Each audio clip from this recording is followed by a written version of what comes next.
El día que todo se rompió. Un relato personal. Saludos a todos en el foro. Llevo días, semanas quizás, leyendo sus relatos aquí. Sus historias de frentes y trincheras, de explosiones que te sacuden los huesos y de la soledad brutal de la noche en combate. Todo eso me arrastra de vuelta a mis propios fantasmas. Y no hablo de batallas con espadas o lanzas, aunque también las hubo. No crean. Hablo de la guerra silenciosa, la que te carcome por dentro, la que se libra en las miradas, en los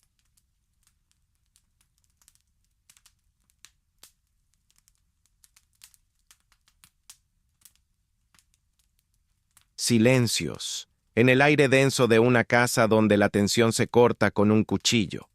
La guerra que reventó ese día y nos partió la vida en dos. Y sí, les juro por todo lo que es sagrado, cada fibra de mi ser la sintió como la más brutal y despiadada de las batallas. Era una mañana de esas en las que el sol ya pegaba fuerte desde temprano, antes incluso de que las primeras brisas de la madrugada se disiparan. El aire estaba quieto, pesado, preñado de una humedad sofocante que se te pegaba a la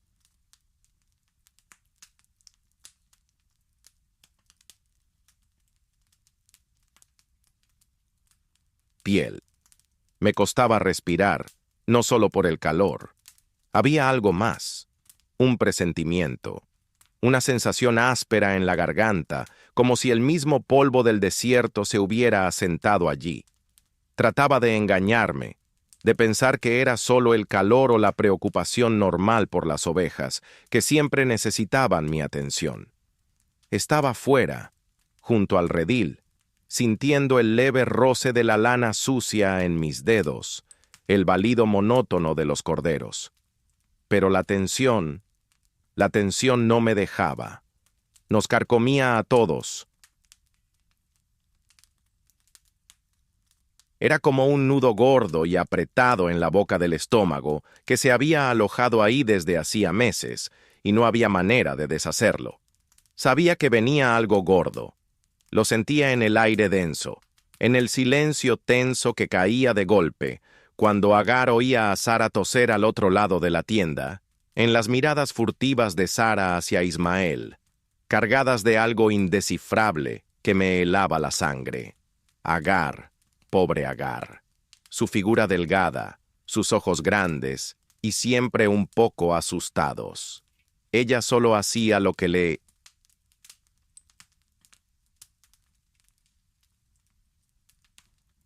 dijeron. Era la sierva, la extranjera, la que no tenía voz propia.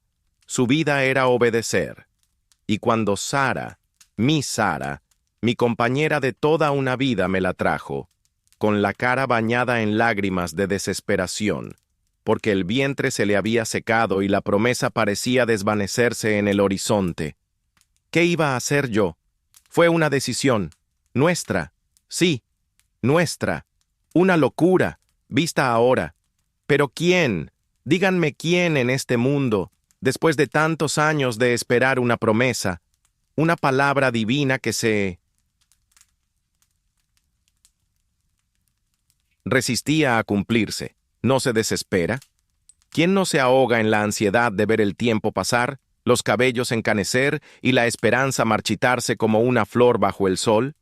Y de esa desesperación, de esa impaciencia tan humana, tan nuestra, nació Ismael, mi primer hijo, mi sangre. Un niño fuerte, con los ojos llenos de vida, el primero en aferrarse a mi dedo con su pequeña mano, el primero en balbucear «Padre» y mirarme con esa adoración pura que solo los hijos saben dar. Y lo amé con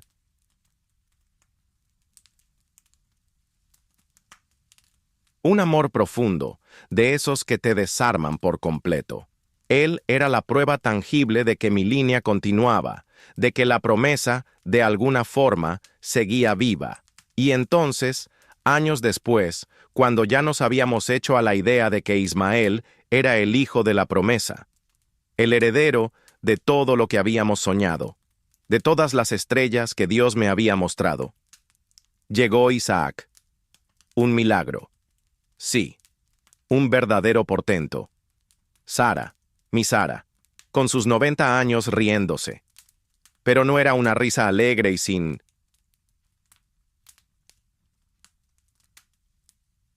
preocupaciones. Era una risa nerviosa de pura incredulidad. Una carcajada que contenía la misma sorpresa que yo sentía. Un niño a los 100 años. ¿Quién lo iba a decir?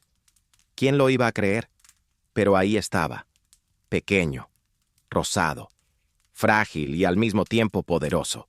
Y con Isaac, con su llegada, la casa se llenó de una alegría que a la vez trajo consigo una sombra grande, fría y silenciosa que se cernía sobre Ismael, como una nube de tormenta que prometía lluvia ácida. Lo veía en los ojos.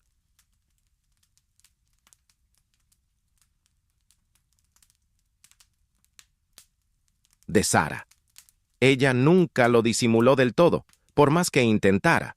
Al principio era sutil, un gesto de impaciencia cuando Ismael se acercaba demasiado a Isaac, una palabra cortante si él hacía alguna travesura que, en otro momento, habríamos reído. Pero a medida que Isaac crecía, que se hacía más visible, más presente, esa sombra se hizo más y más densa. La tensión era palpable, un resorte estirado hasta el límite. Lo sentíamos todos, yo el primero, cada uno en un rincón de la casa, conteniendo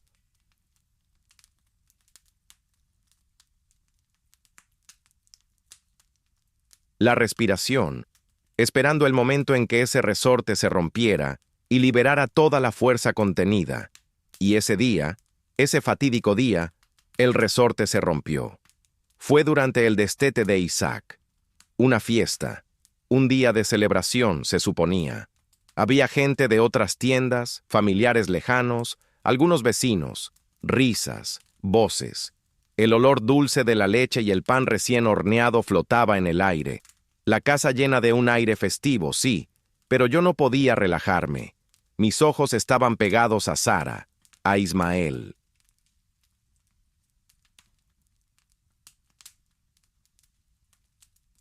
Como un halcón observando a su presa. Sentía que algo iba a pasar, lo sabía en cada fibra de mi ser, y pasó. No fue un grito, no fue una pelea a voces, fue peor, fue una risa. Estábamos ahí viendo a Isaac, tan pequeño, tan frágil, tan inocente, el centro de todas las miradas. El milagro. Y de repente, Ismael, lo vi. Estaba un poco apartado, con otros muchachos de su edad, pero sus ojos estaban fijos en el pequeño Isaac. Y entonces Ismael hizo algo. No sé si fue un juego, una broma de niño, una burla inocente, o si había algo más. Quizá una pizca de la amargura que seguro sentía por dentro, la amargura de verse desplazado. Pero sus gestos, sus maneras. Se estaba burlando de Isaac. Lo estaba mofando. Y Sara lo vio todo, y se le encendieron los ojos como brasas al rojo vivo. El aire se cortó de repente. Las risas se ahogaron. La conversación murieron en los labios. Todos sentimos ese cambio brusco en la atmósfera. Un frío glacial nos invadió a pesar del calor. Sara se levantó de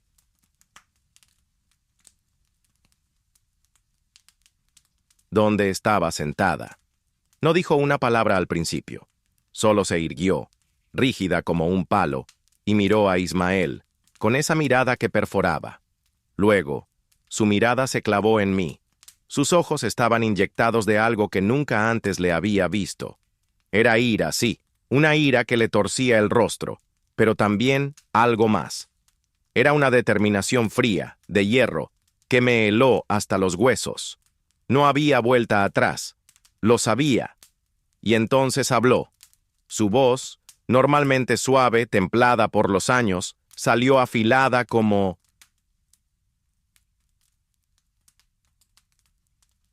la hoja más fina de un cuchillo recién afilado. Cada palabra me golpeó una por una, directo en el pecho. Echa a esa sierva y a su hijo. Las palabras me golpearon como piedras lanzadas con furia. Me quedé helado. Mi corazón dio un vuelco tan violento que sentí que se me salía del pecho.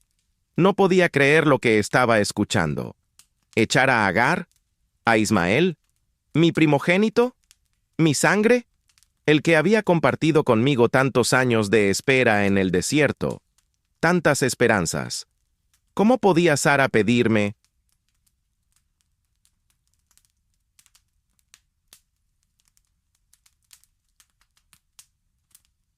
¿Algo así?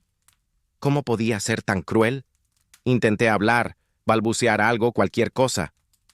Sara, no puedes. Mi voz sonó débil, casi inaudible, pero ella no me dejó. Su mirada era inquebrantable, tan fija y dura como una roca. El hijo de esa sierva no ha de heredar con mi hijo Isaac. Era una sentencia, dura, definitiva, y mi alma se desgarró en ese instante. Era un padre, y amaba a mis dos hijos.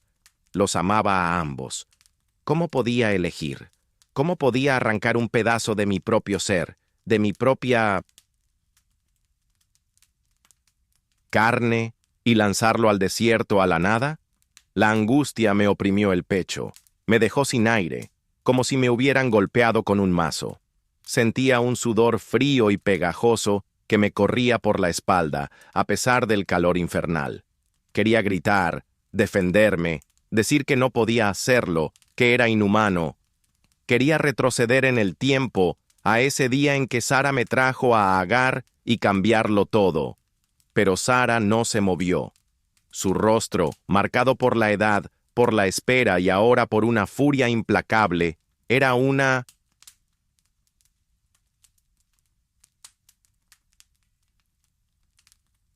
pared contra la que no podía luchar. Sentí la mirada de todos los presentes sobre mí, las cabezas bajas, los cuchicheos ahogados, los silencios incómodos. Nadie decía nada.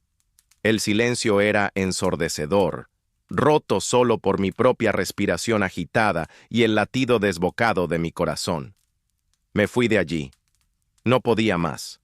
Necesitaba aire, aunque el aire fuera el mismo que me asfixiaba.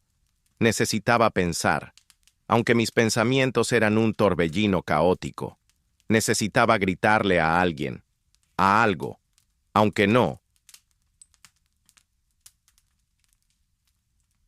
hubiera nadie a quien culpar sino a mí mismo.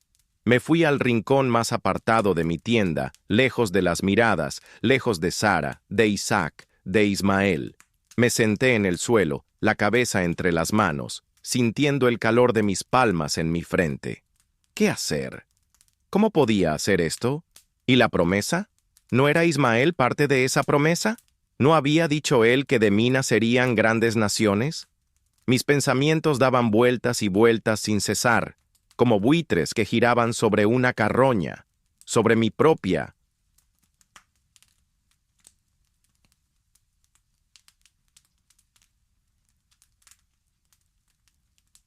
vida deshecha. El sudor frío me empapaba la túnica, y el sabor amargo en mi boca era el de la desesperación. Y fue entonces cuando él habló. No fue una voz audible, como la de Sara, ni un grito que me arrancara de mi miseria. Fue en mi mente, pero con una claridad, con una autoridad que no dejaba lugar a dudas. La sentí en mis huesos, en cada célula de mi cuerpo. La verdad se impuso, aplastante. No te aflijas por el muchacho ni por tu sierva. Hazle caso a Sara en todo lo que te diga, porque es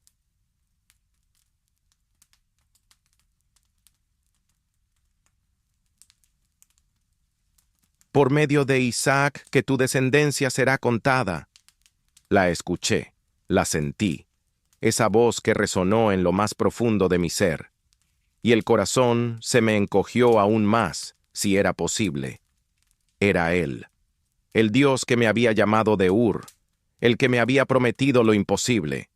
Me estaba diciendo que lo hiciera, que eligiera, que mi primogénito, mi Ismael, el hijo de mi carne y mi sangre, el que había vivido conmigo tantos años creyendo ser el heredero, no era el elegido, que la promesa, la inmensa y antigua,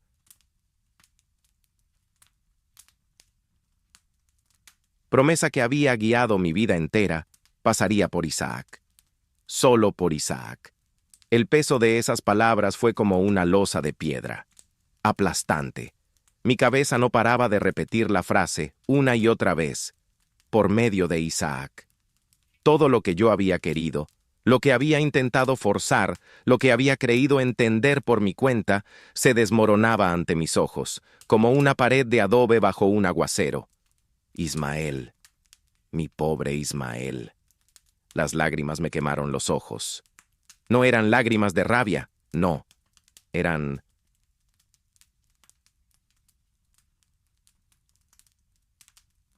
lágrimas de una tristeza profunda, una pena que me llegó hasta el alma. Era el dolor de la amputación, de tener que cortar un lazo que creía eterno, inquebrantable. Era el dolor de la obediencia cuando la obediencia significaba romper tu propio corazón. Me levanté. No sé cuánto tiempo estuve ahí, acurrucado, pero se me hizo una eternidad. Mis piernas estaban pesadas, como si el mismo desierto se hubiera pegado a ellas. Mis músculos protestaban. Fui a ver a Agar. Ella ya sabía. Las noticias.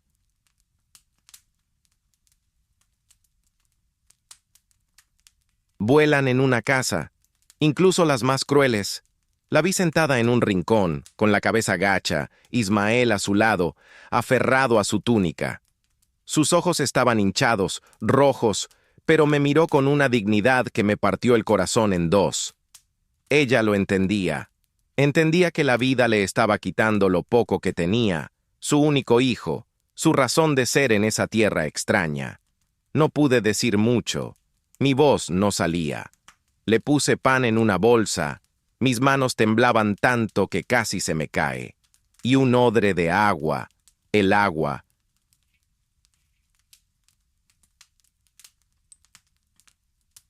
Más valiosa que podía darle en ese momento. Cada movimiento era un peso, cada gesto una tortura. Agarré a Ismael, su mano pequeña, regordeta, en la mía. Él no entendía del todo. Veía la tristeza en mi rostro, en el de su madre. Sus ojos grandes, curiosos, me miraban, buscando una explicación que yo no podía darle. Papá, ¿a dónde vamos? Esa pregunta. Esa simple y pura pregunta de un niño me atravesó como un puñal. No pude responder. Mi garganta se cerró, me ahogué. Solo pude apretarle la mano.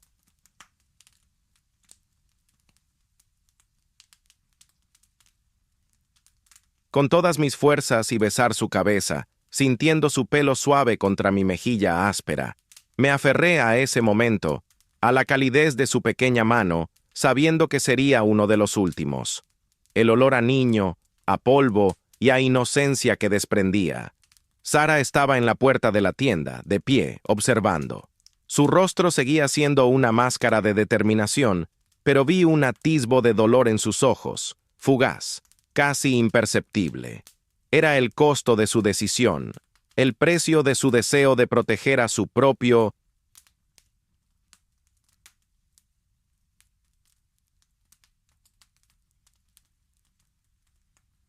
hijo. Una mujer que había esperado tanto, que había rogado tanto por un hijo, y ahora su victoria implicaba esta pérdida para otro. Caminamos. Agar, con Ismael de la mano, con sus pies descalzos levantando pequeñas nubes de polvo. Yo, detrás de ellos, cada paso una tortura, cada latido un recordatorio del desgarro. El sol ya estaba alto, implacable, el aire hirviendo, vibrando sobre la arena. El desierto, inmenso, cruel, nos esperaba. Era la extensión de nuestra soledad, un vacío que se tragaba.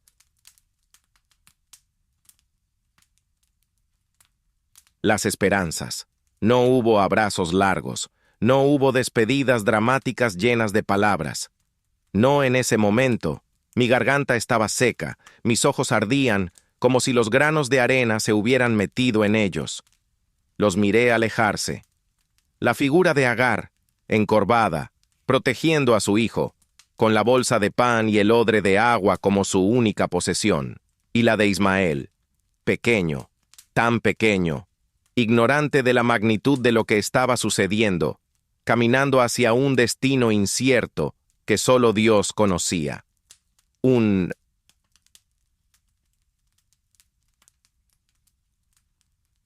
camino de espinas y soledad, y yo me quedé allí, en la entrada de mi tienda, bajo el sol implacable, con la piel quemada y el alma congelada. Los vi alejarse, la silueta de Agar y la de Ismael haciéndose cada vez más diminutas en el horizonte quemado. Y luego, desaparecieron. Se los tragó el desierto. Mi visión se nubló. Fue el día en que mi corazón se rompió en dos. El día en que una promesa, que solo debía traer bendición y alegría, se convirtió en la raíz de una separación amarga. Yo sentí la división en mi propia carne, en mi propia casa. Sentí como un lazo de sangre, de amor paternal, se cortaba con violencia. Y supe, con una certeza helada que me recorrió hasta el tuétano, que esa herida no sanaría por completo, que esa separación no era solo física, de dos personas alejándose en la arena, sino algo que resonaría para siempre, un eco que se extendería por generaciones. Y aquí estoy, milenios después, y todavía duele, porque sé que esa despedida, ese dolor en el desierto, fue el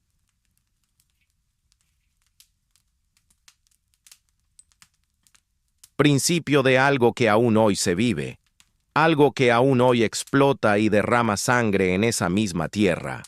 Y todo por una decisión, una desesperación humana, una impaciencia y una promesa divina que no entendimos del todo en nuestro momento. Créanme, la guerra no es solo de armas y bombas que estallan en el campo de batalla. A veces, la guerra más brutal, la más sangrienta, la que deja cicatrices que nunca se borran, es la que se libra en el corazón de un hombre, cuando tiene que elegir entre sus